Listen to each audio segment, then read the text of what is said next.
Do you want to quit smoking for good without relapsing again and again? Hi, this is Nasia Davos, and in this video, I want to show you 5 ways you can avoid relapse. These 5 things come from the 4 quit smoking stages of the CBQ method, and you can start doing them right now, whether you're preparing for your quit date or you have already quit.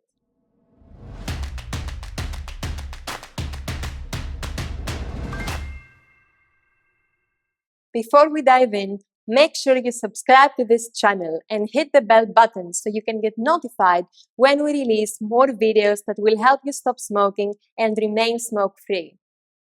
Okay, so the reason you have relapsed in the past, or the reason why many people relapse, is not that they're not strong enough or that they're too addicted. No. The reason for any relapse is that you haven't prepared and planned for it. You haven't accounted for temptations, setbacks, and how to stay on track no matter what happens. Because there will be times you will feel tempted. There will be times you will lose your motivation, yes. And it's easier to overcome those moments if you have prepared from before instead of trying to cope in the heat of the moment while you're craving. So let's go through the 5 tips to avoid relapse. Tip 1 is make a real decision to quit. When you really decide to become a non-smoker, you're more likely to succeed and you're less likely to relapse. Here's what I mean. If you say, I should stop smoking, or I will try and see how it goes, this is not making a firm decision to quit. And all of us, we have many things we say we should do, like I should eat healthier, or I should exercise more, or I should call that person, I should finish this task. But how many of these shoulds do you actually do? Probably none, right? We do consistently not what we should do, but what we have decided to do. And the same applies to quitting smoking. Knowing or saying that you should quit is not enough to make you act upon it. What can make you quit, no matter what challenges you face, is commitment and a real decision. And you learn how to make a decision to quit on the first stage of the CBQ method. You can find the link to it in the description. Now, tip 2 is to see yourself as a non-smoker. What will help you remain a non-smoker is to see yourself as a non-smoker instead of a smoker who's trying to quit.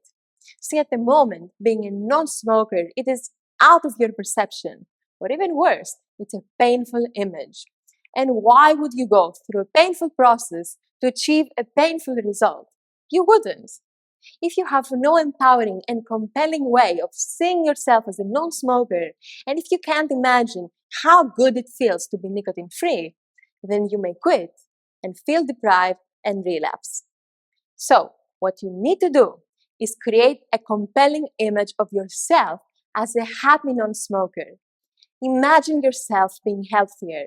Imagine being free from addiction. Imagine achieving something you once thought impossible. What do you see? What do you hear?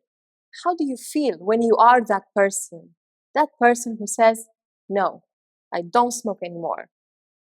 So spend some time and visualize yourself as a happy non-smoker and do it often so it can start becoming part of your reality. Next, tip 3 is believe you can quit. This comes from the second stage of the CBQ method. Listen, I've seen confident and persistent people believing they can do anything except quitting smoking. But at some point, they want to quit or they have to quit, and they do it without believing they can succeed, so they relapse. If deep inside you believe that you're going to smoke again, then that's exactly what's going to happen. And we all believe we're not good enough at something or we can't achieve certain things, but that's not always true. Because the truth is that you can stop smoking. You think you can't because you're addicted, because that's what addiction is. It makes us believe we can't live without the thing we're addicted to, but you can. There were probably other things in your life you thought impossible, but you did them and you proved yourself and others wrong. And overcoming this addiction is like those things. When you believe you don't need cigarettes to be your best self, then you will quit for good. Now, tip 4 is learn how to manage your emotions without cigarettes. You probably use smoking to cope, to numb or to escape some emotions, like you smoke when you feel stressed, upset, bored, angry, or even happy. So when you quit and you inevitably experience those emotions, you have no other way to cope and you may relapse. And that's not because smoking has magic superpowers that help you, of course not. Nicotine messes up your emotions in the first place because it affects the happy chemicals in your brain. So after nicotine messes up with your emotions, you have to keep taking it to feel normal. Nicotine is what created the problem in the first place. It has become a crutch, and the only way to take back control of your brain is to stop using nicotine. The problem is that all these years, you never had the chance to learn how to cope with your emotions in other healthy ways, so now you rely on smoking. That's why you need to start learning and practicing from now new ways and new coping strategies to manage your emotions. If you start doing this before you quit, you're going to be much better prepared. So just find what works for you. You can do deep breathing, yoga, meditation that also reduces cravings, or journaling. Moving on. Now, tip 5 is to think before you light up. Behind every cigarette you smoke, there is a smoking trigger. Triggers are part of the third stage of the CBQ method, and they're all the emotions, all the states, and all the situations that make you light up automatically.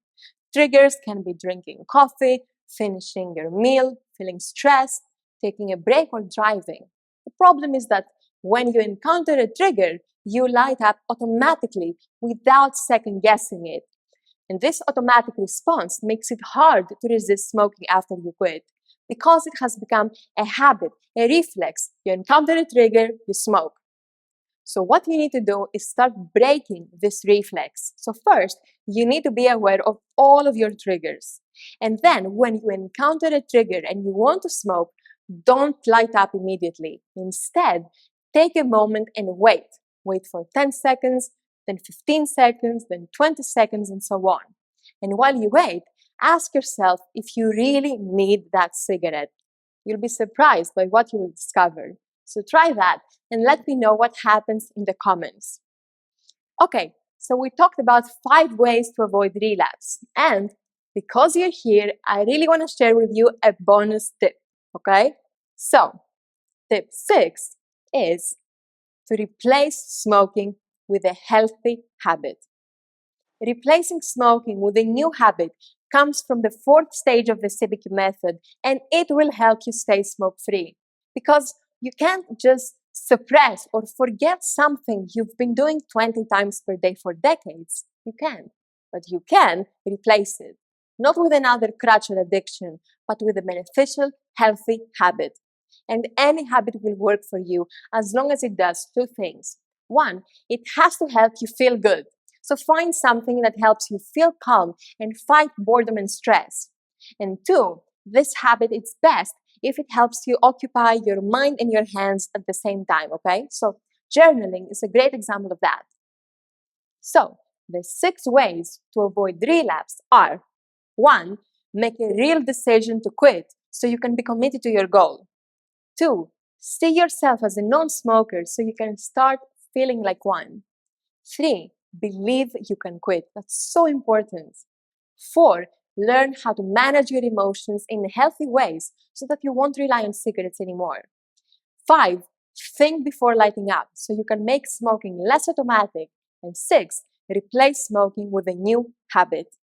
I hope you found this video useful and that it will help you remain smoke-free and happy. See you in the next video. Thanks for watching. Each of the 6 practices we talked about comes from a quit smoking stage of the CBQ method. So if you haven't done so already, make sure you get the foundational video of the CBQ method to learn how to get started with each stage. I put the link under this video in the description. And you can go through the 4 stages of the CBQ method even if you have already quit, because the stages help you overcome the mental dependence on smoking. If you like this video, hit the like button below and leave a comment and let me know what you think can help you avoid relapse. And if you have any questions, let me know in the comments.